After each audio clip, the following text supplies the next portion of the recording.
Selamat siang semuanya. Perkenalkan, kami dari kelompok 9 akan mempresentasikan hasil kerja kami, yaitu mengenai Implementing Auditing Ethics Program.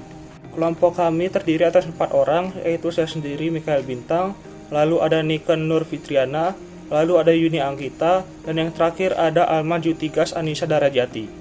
Yang pertama adalah pengertian etika dalam mengaudit.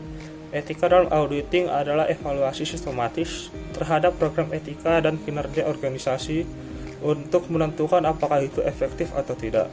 Etika auditing mencakup reguler, lengkap, dan didokumentasikan pengukuran kepatuhannya dengan kebijakan terhadap prosedur yang diterbitkan oleh perusahaan. Konsep audit etika itu sendiri muncul dari gerakan untuk mengaudit dan melaporkan yang berinisiatif tanggung jawab sosial perusahaan yang lebih luas. Audit sosial merupakan proses dari menilai dan melaporkan kinerja bisnis dalam memenuhi ekonomi, hukum, etika, dan tanggung jawab filantropis yang diharapkan darinya oleh para pemangku kepentingan ataupun yang bisa kita sebut dengan stakeholder. Audit etika mirip dengan audit keuangan karena audit itu menggunakan prosedur yang serupa dan proses untuk menciptakan sistem integritas yang mencakup pelaporan objektif. Seperti juga halnya audit akuntansi, seseorang dengan keahlian di luar organisasi dapat melakukan audit etika. Audit etika berkaitan dengan dampak internal dan eksternal organisasi yang luas dengan kinerja etisnya. Selanjutnya adalah manfaat etika dalam mengaudit. Manfaat etika dalam mengaudit ini sendiri terdiri atas 6 manfaat. Yang pertama adalah audit dapat membantu perusahaan untuk menilai efektivitas program dan kebijakan yang telah ditentukan oleh perusahaan. Yang kedua adalah untuk membantu mengidentifikasi prioritas di antara berbagai kegiatan yang telah dilaksanakan oleh perusahaan. Yang ketiga yaitu untuk membantu organisasi mengidentifikasi potensi risiko dan kewajiban dan meningkatkan kepatuhannya dengan hukum yang telah ditetapkan oleh perusahaan tersebut. Yang keempat yaitu untuk membantu mendokumentasikan kepatuhan perusahaan persyaratan hukum. Yang kelima yaitu untuk menunjukkan kemajuannya di bidang di mana sebelumnya gagal untuk patuh terhadap aturan yang telah ditetapkan.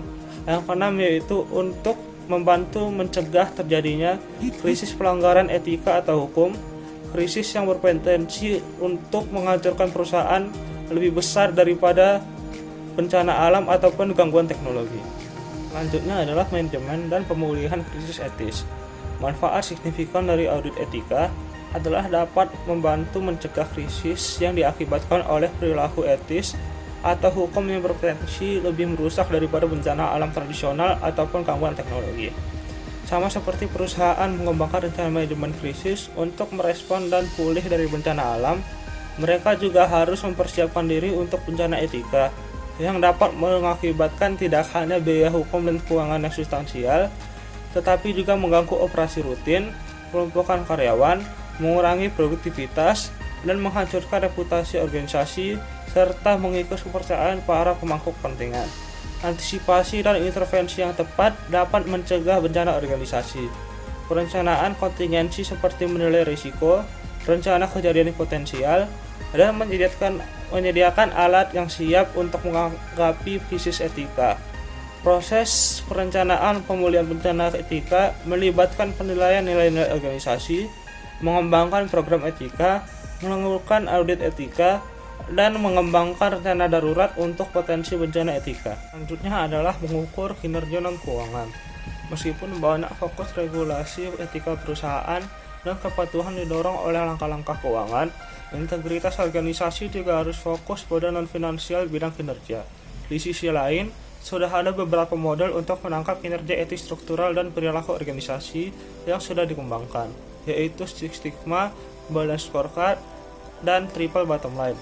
Six Sigma adalah metodologi untuk mengelola variasi proses yang menyebabkan cacat yang didefinisikan sebagai tidak dapat diterima penyimpangan dari mean atau target, dan untuk bekerja secara sistematis menuju pengelolaan variasi untuk menghilangkan cacat tersebut. Tujuan dari Six Sigma adalah untuk memberikan kelas dunia dalam kinerja, keandalan, dan nilai bagi pelanggaran akhir.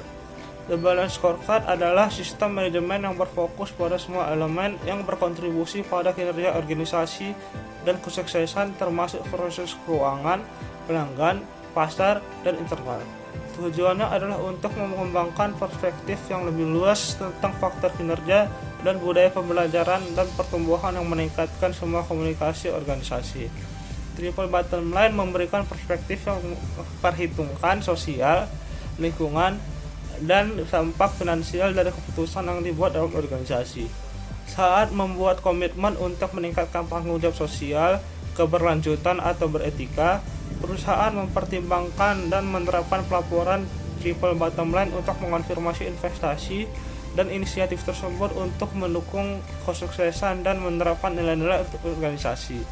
Tujuan dari berbagai langkah kinerja dan pencapaian tujuan adalah untuk menentukan kualitas dan efektivitas lingkungan, sosial, dan etika.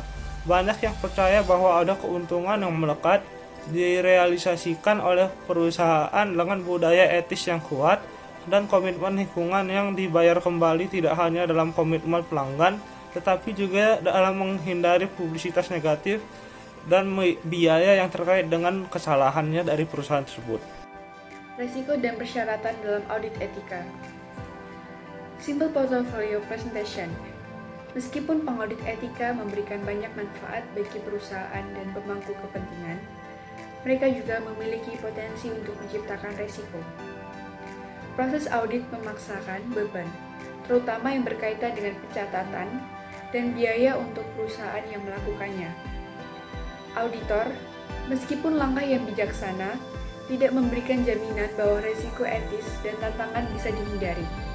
Selain itu, ada beberapa inisiatif untuk mengukur risiko, penilaian, dan praktik terbaik. Tetapi proses ini masih dalam tahap awal.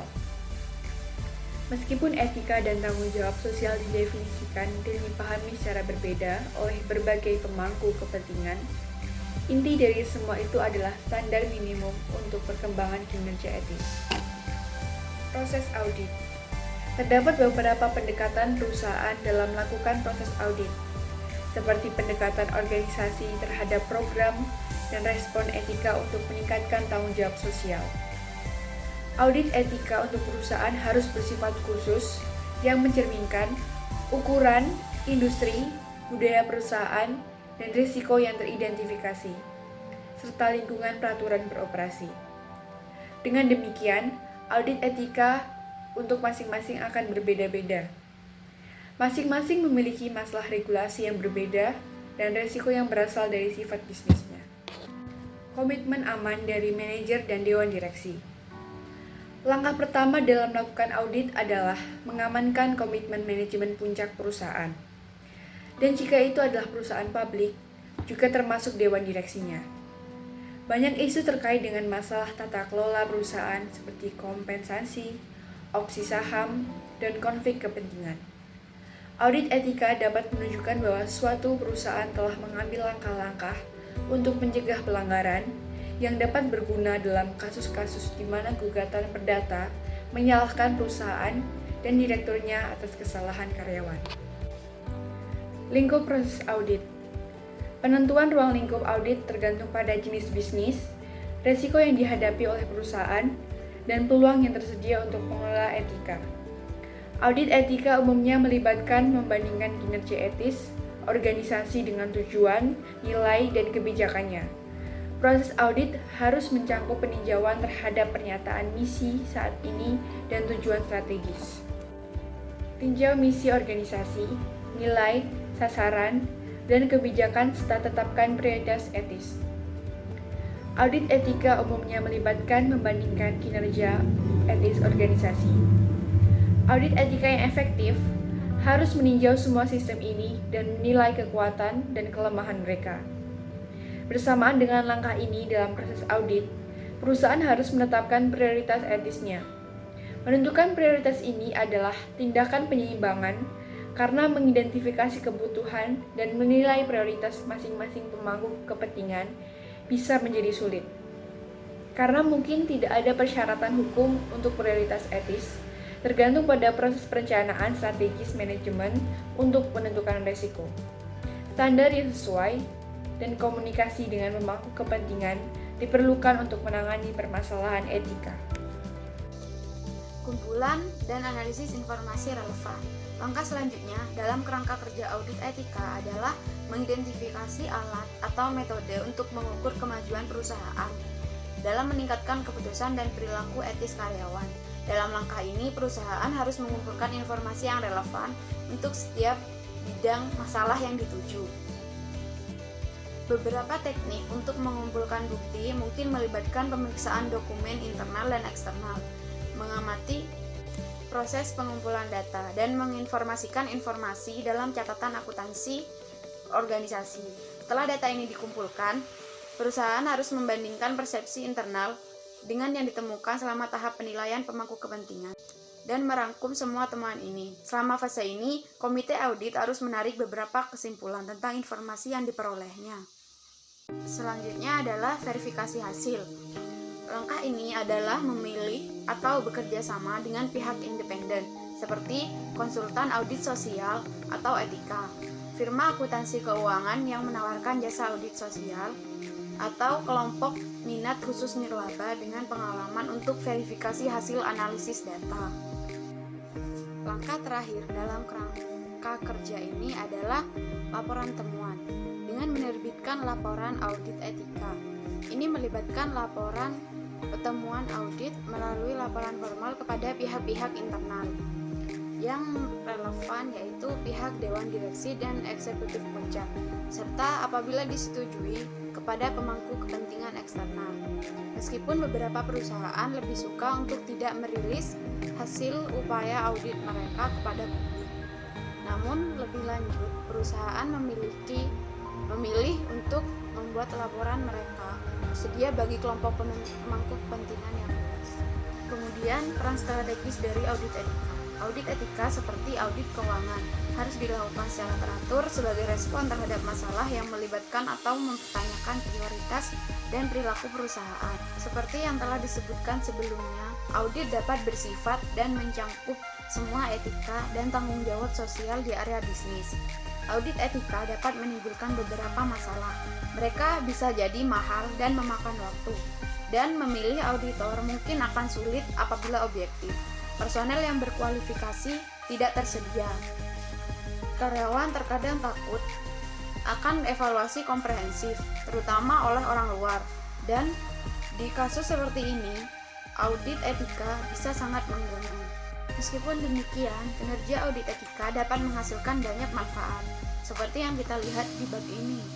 Audit etika dapat memberikan penilaian dari keseluruhan kinerja etika perusahaan dibandingkan dengan nilai-nilai intinya, kebijakan etika, praktik operasi internal, serta manajemen, dan yang paling penting, ekspektasi pemangku kepentingan utama.